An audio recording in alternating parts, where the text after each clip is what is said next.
नमस्कार, आप देख रहे हैं अपना बिहार। मैं हूं आपके साथ विभा उपाध्याय। बुलेटिन की शुरुआत इस वक्त बड़ी खबर के साथ। बीएसएससी पेपर लीक मामले को लेकर ईओयू ने केस दर्ज कर कार्रवाई शुरू कर दी है। स्टैटिक मजिस्ट्रेट के बयान आर्थिक अपराध इकाई ने केस दर्ज कर कार्रवाई की शुरुआत की है, जिसमें मोतिहारी के एक शख्स को हिरासत में लिया गया है। वहीं आर्थिक अपराध इकाई नामजद आरोपियों का खुलासा अभी करना नहीं चाहती है। जो बड़ी जानकारी इस पूरे मामले को लेकर इस वक्त सामने आ रही है, जिसमें ईओयू की तरफ से छापेमारी अब भी जारी है। यह बड़ी खबर इस वक्त पटना से सामने आती हुई, जिसमें हिरासत में मोतिहारी के एक शख्स को लिया गया है, जिससे कड़ी पूछताछ की जा रही है। साथ ही साथ शुक्रवार को आपको बताते चले, जब पेपर वायरल हुआ था उसके बाद से ही इस बात को लेकर अभ्यर्थी नाराजगी जाहिर कर रहे थे। बीएसएससी पेपर लीक कांड में अब केस दर्ज हो चुका है। तो एक तरफ जहां पर ईओयू की तरफ से केस दर्ज किया गया है, छापेमारी लगातार इसे लेकर इस वक्त की जा रही है।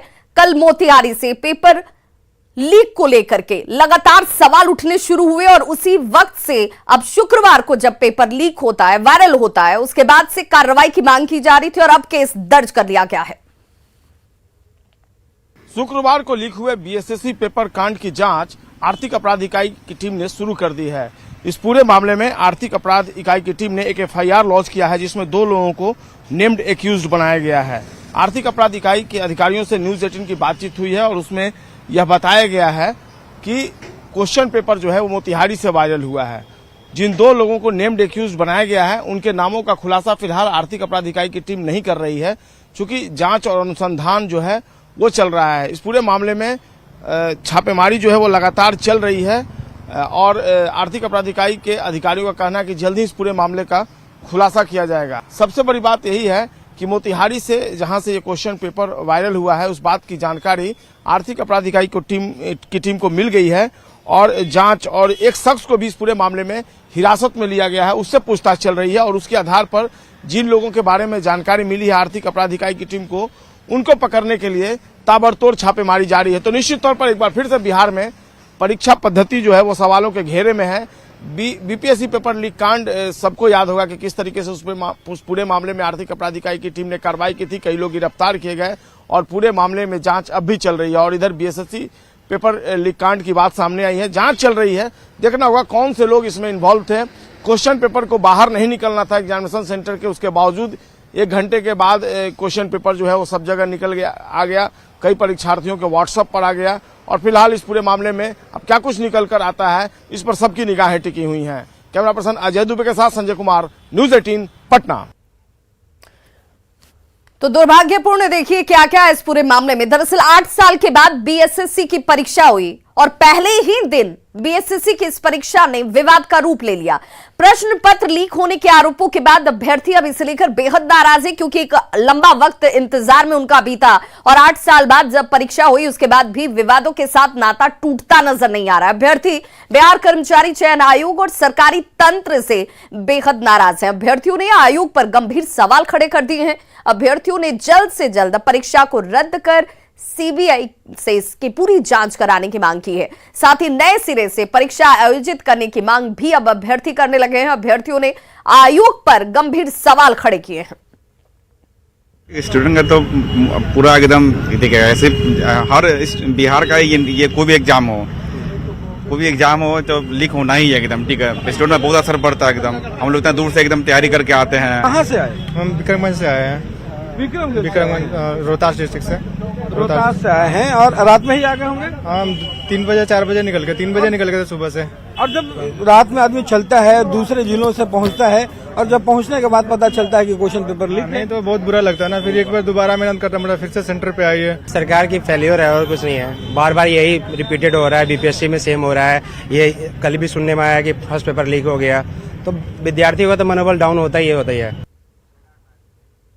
तो बिल्कुल अभ्यर्थी इसी बात को लेकर के, जो परीक्षार्थी है वो इसी बात को लेकर नाराजगी जाहिर कर रहे हैं। चाहे वो बीपीएससी हो या बीएसएससी हो, परिस्थितियां बदलती नहीं है। जो गंभीर आरोप व्यवस्थाओं को और तंत्र को लेकर हैं, वो अब भी जस के तस बने हुए हैं। बीएसएससी पेपर लीक कांड में एक तरफ जहां आर्थिक अपराध इकाई की टीम ने जांच शुरू कर दी है। अब इसे लेकर कार्रवाई की शुरुआत हुई है। वहीं इस पूरे मामले पर बिहार के शिक्षा मंत्री चंद्रशेखर ने कहा है कि परीक्षा शुरू होने के 1 घंटे के बाद पेपर लीक होता है, वायरल होता है, और ऐसे में इसे लीक कैसे माना जा सकता है, यह सवाल खुद शिक्षा मंत्री खड़े कर रहे हैं कि वायरल हुआ और इसे लीक या फिर चूक की श्रेणी में कैसे रखा जा सकता है। शिक्षा मंत्री ने केंद्र सरकार के नियमों का हवाला देते हुए कहा कि 1 घंटे के बाद पेपर वायरल हो अगर तो लीक उसे नहीं कहा जाएगा। उन्होंने कहा कि शिक्षा विभाग इस पूरे मामले की जांच कर रहा है और दोषियों के खिलाफ कार्रवाई जरूर की जाएगी। पत्र कब लीक हुए, एग्जाम कब शुरू हुआ, तो ये संपूर्ण मामले की जांच हमारी शिक्षा विभाग कर रही है और इस जांच के उपरांत अगर कोई दोषी पाए जाएंगे तो कार्रवाई होगी। लगता है एक कॉन्स्पिरेसी है, बदनाम करने की एक साजिश भी लगती है।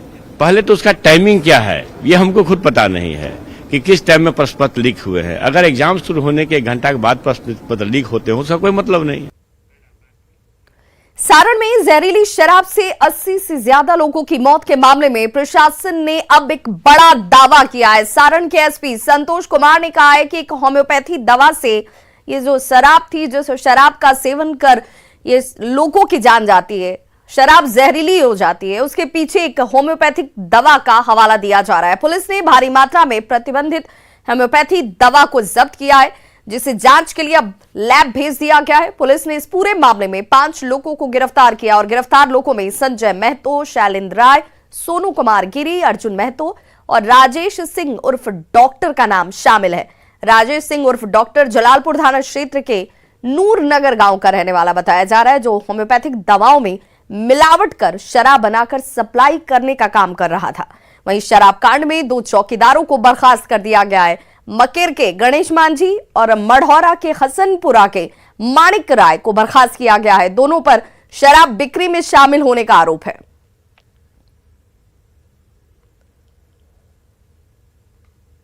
छपरा के चर्चित जहरीली शराब कांड का खुलासा कर लिया गया है और एक चौंकाने वाला खुलासा हुआ है कि उसमें शराब नहीं बल्कि दवा का इस्तेमाल किया गया था। कैसे इस्तेमाल किया गया था, पुलिस ने तकनीकी ढंग से अनुसंधान करते हुए इस पूरे मामले का खुलासा किया है।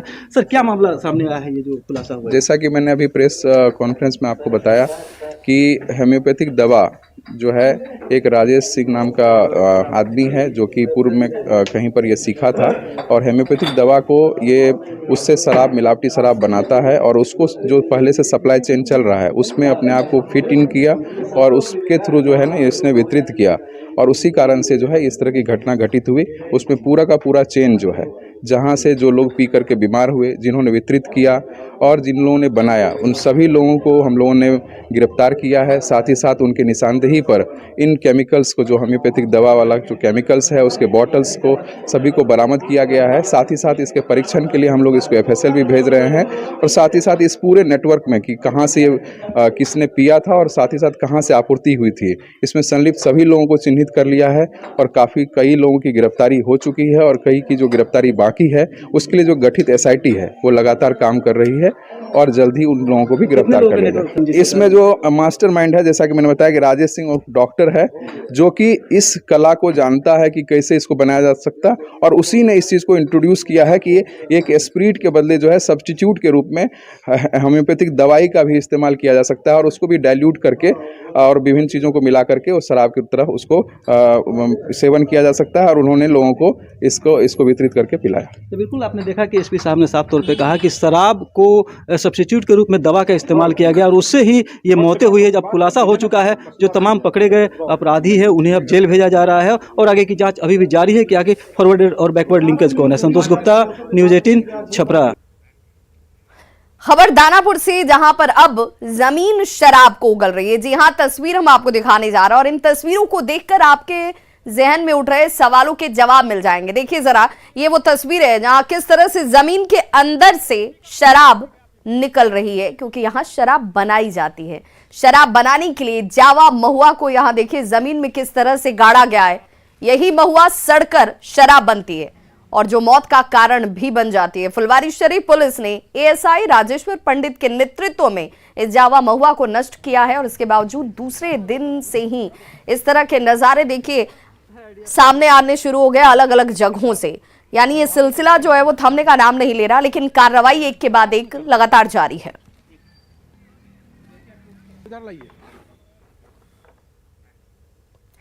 डीजीपी आरएस भट्टी का पुलिस फोर्स के लिए जारी नए फरमान के बाद अब कटिहार पुलिस इस पर अमल करते हुए नजर आ रही है। कटिहार के सीमापुर थाना क्षेत्र के मोहना चांदपुर दियारा में 4 लोगों के गैंगवॉर में हत्या के बाद कटिहार पुलिस के साथ साथ पूर्णिया आईजी सुरेश चौधरी ने खुद मोहना चांदपुर दियारा का दौरा किया है। इस दौरान बड़ी संख्या में पुलिस बल उनके साथ मौजूद नजर आई।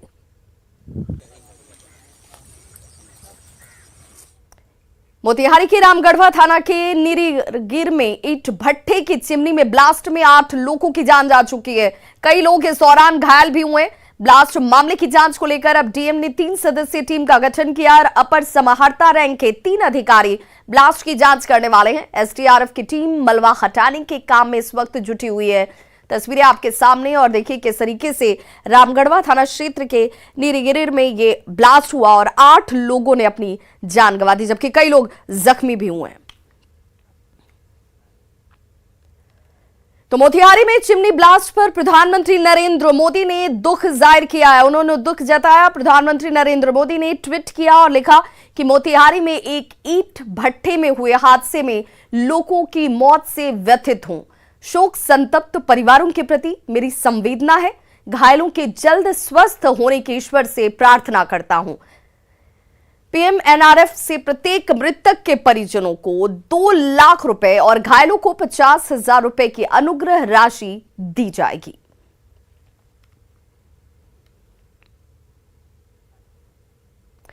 गोपालगंज के बरौली थाना क्षेत्र के रतन सराय गांव में आग लगाते ही पुराने चिमनी भट्ठा में जोरदार धमाका हो गया। इस हादसे में मुंशी हरेंद्र चौधरी की मौके पर ही मौत हो गई है, जबकि एक मजदूर की गोरखपुर में मौत हो गई। वहीं चिमनी की आग में झुलसे 3 मजदूरों को बेहतर इलाज के लिए लखनऊ रेफर किया गया है। ये तस्वीर देख लीजिए जहां पर पुराने चिमनी भट्ठा में ब्लास्ट हो गया और इसी ब्लास्ट की वजह से एक शख्स की घटनास्थल पर ही मौत हो जाती है, जबकि एक शख्स की इलाज के दौरान गोरखपुर में मौत हो गई और 3 मजदूर झुलसे हुए जो इस वक्त इलाजरत हैं।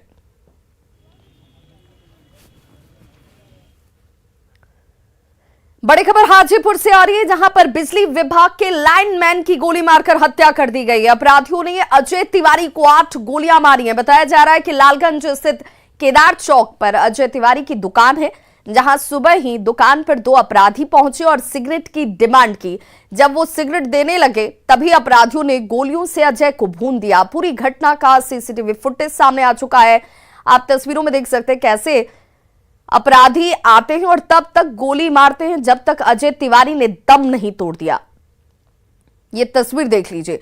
बताया जा रहा है कि अजय तिवारी की पत्नी पिंकी देवी पंचायत समिति सदस्य भी हैं। अजय तिवारी के पिता महेश तिवारी की भी 2009 में अपराधियों ने गोली मारकर हत्या कर दी थी। फिलहाल पुलिस अब इस पूरे मामले की जांच की बात कह रही है। कस्टमर बन के दुकान पे आए और ये लोग सामान देने लगे, तब तक एक उसमें से निकाल पिस्टल और उसमें से गोली चलाने लगा, जिसमें इनको मेरे बड़े भाई हैं उनको 5-6 गोली लगा। 15-20 साल पहले हुई थी, थोड़ा सा हल्का फुल्का घटना, फिर आई ये दोबारा हुई। अपराधी में लगाम है, मनोबल बढ़ा हुआ है, कोई कार्रवाई नहीं हुआ तो अपराधी का मनोबल बढ़ता है। लगातार घटनाएं घट रही है। क्या लग रहा है पुलिस की कार्यशैली पर अब सब?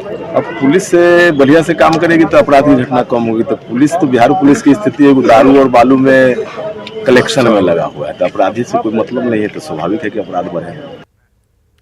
बड़ी खबर कटिहार से आ रही है, जहां पर सुतली बम मिलने से अफरा तफरी मच गई। खेत के पास रखा हुआ था यह सुतली बम, जो बताया जा रहा है डिफ्यूज करने के दौरान ही सुतली बम फट जाता है।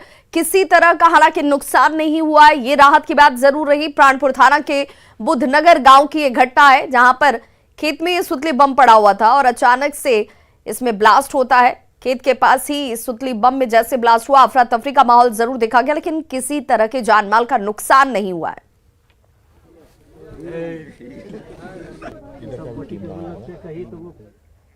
मुख्यमंत्री नीतीश कुमार की अगले साल होने वाली संभावित यात्रा पर जेडीयू सांसद सुनील कुमार पिंटू ने कहा है कि मुख्यमंत्री हमेशा यात्रा के लिए तैयार रहते हैं। 2005 से ही वो हमेशा लोगों के बीच जाते रहे हैं। 5 से भी चुनाव के पूर्व भी लोगों का फीडबैक लेते हैं, गांव में जाते हैं, गांव में लोगों से मिलते हैं, चौपाल लगती है और लोगों से अभी जो जनवरी में उनकी यात्रा निकलेगी उसमें यही मकसद होगा कि गांव से ये जानना कि शराबबंदी के बाद लोगों को क्या क्या फायदे हुए हैं, ये जानना और लोगों का समर्थन शराबबंदी पर और अधिक लोगों को इस बात के लिए प्रेरित करना, ये मुख्यमंत्री जी का इस यात्रा का उद्देश्य होगा। उत्तरी सिक्किम के लाचेन में हुए हादसे में भारतीय सेना के 16 जवान शहीद हो गए। इस हादसे में खगड़िया के परबत्ता प्रखंड के नया गांव पंचखुट्टी निवासी दिनेश मिश्र और मंजू देवी के पुत्र चंदन कुमार मिश्र शहीद हो गए। चंदन कुमार मिश्र के शहीद होने की खबर से पूरा गांव गमगीन हो गया है।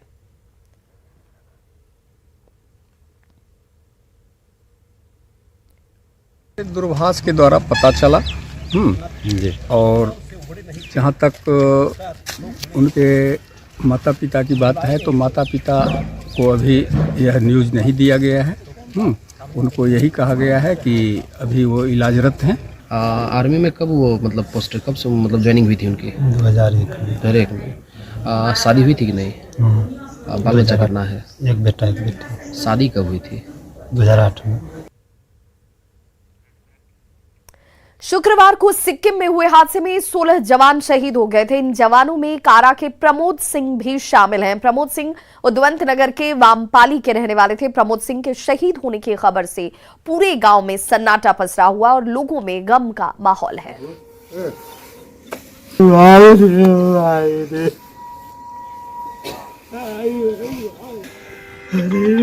मोबाइल द्वारा मेरे जीजा जी से मालूम चला, उसके बाद उनके जो वहाँ से सिक्किम में रहते थे उनके साथ लोग जो थे तो वो लोग मोबाइल से संपर्क किए तो कन्फर्मेशन हुआ। कितने बजे? ऐसे तो हमको 3-4 बजे हो गया था। सीतामढ़ी के सोनबरसा प्रखंड के फतेहपुर गांव में 25 लाख रुपए खर्च कर अस्पताल भवन का निर्माण कराया गया था, जो आज खलिहान की शक्ल में है। जी हां, एमएसडीपी योजना के तहत आम लोगों तक स्वास्थ्य सेवा पहुंच सके, इसलिए इतना खर्च कर अस्पताल का निर्माण हुआ था ताकि मरीजों को राहत मिल सके, इस इलाके के लोगों को स्वास्थ्य सुविधा मिल सके। लेकिन आज तक स्वास्थ्य भवन में न तो डॉक्टर बैठते हुए नजर आए और ना ही कोई हेल्थ स्टाफ कह लीजिए या कोई कर्मचारी ही। जायजा लिया हमारे संवाददाता राकेश कुमार ने। बिहार के ग्रामीण इलाकों की स्वास्थ्य व्यवस्था की स्थिति क्या है, हम आपको एक तस्वीर के माध्यम से दिखलाने की कोशिश करते हैं। सीतामढ़ी के नेपाल सीमा पर स्थित यह सोनबरसा प्रखंड का फतेहपुर गांव है और फतेहपुर गांव में 2015 में एमएसडीपी योजना से इस अस्पताल भवन का निर्माण कराया गया था ताकि यहाँ के लोगों को स्वास्थ्य व्यवस्था का लाभ मिल सके और जो आसपास के ग्रामीण इलाके के लोग हैं उनको सुदूर जगहों पर न जाना पड़े अपनी स्वास्थ्य व्यवस्था को लेकर। और 11वीं पंचवर्षीय योजना के तहत भवन प्रबंधन विभाग के द्वारा इस अस्पताल भवन का निर्माण कराया गया था और इस पर तकरीबन 25 लाख रुपए की राशि खर्च की गई थी। लेकिन आप तस्वीर देख सकते हैं अस्पताल भवन की स्थिति क्या है। हमारे साथ कुछ लोग हैं, उनसे बात करते हैं। बताइए क्या कहना है? देखिए 2015 में ये उप स्वास्थ्य केंद्र बना था, जब हम लोगों को ग्रामीणों को एक आशा की किरण जगी थी कि हमारे गांव में ही इलाज हो सकेगा, गरीब वंचित जो दबे कुचले समाज के लोग हैं उनका भी इलाज निःशुल्क हो सकेगा। लेकिन बदकिस्मती यह है कि आज तक यहाँ कोई नर्स या कोई कंपाउंडर या डॉक्टर बहाल नहीं हो सका और इसके लिए प्रभारी चिकित्सा पदाधिकारी के पास कई बार गया। पिछले साल जब मैं गया तो वो बता रहे थे कि हमें पता ही नहीं है। आप बताइए क्या कितना दिक्कत होता है अस्पताल में? बहुत दिक्कत होता है यहाँ। आज तक हम लोग सोचते रहे कि डॉक्टर साहब आ जाएंगे, कल आएंगे, लेकिन आज तक डॉक्टर साहब नहीं आए। 7 साल हो गया। 7 साल हो गया। तो आप तस्वीर देख सकते हैं, सीतामढ़ी जिले के सोनबरसा प्रखंड के स्वास्थ्य व्यवस्था की यह तस्वीर है और यह जो इलाका है नेपाल सीमा पर बसा हुआ है। तो अस्पताल भवन के निर्माण पर लाखों रुपए पैसे पानी की तरह तो बहा दिए गए, लेकिन तस्वीर क्या बयान कर रहा है आप खुद समझ सकते हैं। Rakesh Ranjan, news 18 Sitamarhi. Google India ने न्यूज 18 नेटवर्क के साथ ऑनलाइन लेन देन और घोटालों को लेकर जागरूकता बढ़ाने के लिए हाथ मिलाया है। इन दोनों ऑनलाइन फ्रॉड की घटनाएं बड़े पैमाने पर हो रही हैं, जिसमें से एक है बैंक सर्विस के नाम पर होने वाला फ्रॉड। बैंक की विश्वसनीयता और प्रामाणिकता के नाम पर जालसाज लोगों को आसानी से झांसे में ले लेते हैं। लोग ये भी भूल जाते हैं कि बैंक की तरफ से ही बार बार ये कहा जाता है कि बैंक आपसे आपकी किसी भी तरह की पर्सनल जानकारी नहीं लेता, ओटीपी नहीं मांगता। हम अपनी बुद्धि और विवेक का इस्तेमाल करके ही ठगी से बच सकते हैं। हमारी अगली कहानी गुजरात से, जहां पर जालसाजों ने ये जानकर कि बलदेव भाई पटेल अपना लोन चुकाना चाहते हैं, बहुत ही चालाकी से उनका इस्तेमाल कर लिया। गूगल के साथ सुरक्षित रहिए। न्यूज़ 18 नेटवर्क की साझेदारी में बलदेव भाई पटेल गांव जलोया अहमदाबाद के पास साइबर धोखाधड़ी का शिकार हुए जब वे अपने लोन का भुगतान करने की कोशिश कर रहे थे। मेरे पे दिल्ली से कॉल आया और उसने बोला कि मैं बैंक का सीनियर मैनेजर हूं और इसने मेरे को ये सब प्रॉमिस दिए कि तुम्हारा सिबिल खराब नहीं होने दूंगा, तुम मेरे पर भरोसा रखो। उन्होंने विश्वास कर लिया कि वो सच में बैंक अथॉरिटी है और उन्होंने बाकी बचे बैलेंस का पेमेंट दिए गए QR कोड से कर दिया। उसकी बातों में आके मैंने उसके बताए हुए अकाउंट पे मैंने पैसा डालने का शुरू कर दिया। जब मेरी जो बैंक में मेरी लोन थी, वो बैंक वाला ने जब मेरे पास अपना किस्त का उगरानी किया, तब मैं बैंक में गया, तब मेरे को पता चला कि मैंने जो कोई पैसा भरा है वो तो बैंक के टॉप HO का अकाउंट में जमा ही नहीं हुआ है। और जब उनको पता चला कि उनके साथ धोखा हुआ है, बलदेव भाई ने बैंक को इस कॉल और धोखे के बारे में जानकारी दी और पुलिस स्टेशन जाकर शिकायत भी दर्ज करवाई। साइबर क्राइम ब्रांच ग्राम की जो ऑफिस है सरखेज अहमदाबाद में, वो ऑफिस में जाके हमने हमारा ये आपबीती उन ऑफिसर लोगों को बताया। किसी भी आदमी की कैसी भी बातों पे विश्वास मत कीजिए। गूगल के साथ सुरक्षित रहिए। न्यूज़ 18 नेटवर्क की साझेदारी में। तो इस बुलेटिन में बस इतना ही, लेकिन न्यूज़ 18 बिहार झारखंड पर खबरों का सिलसिला लगातार जारी है।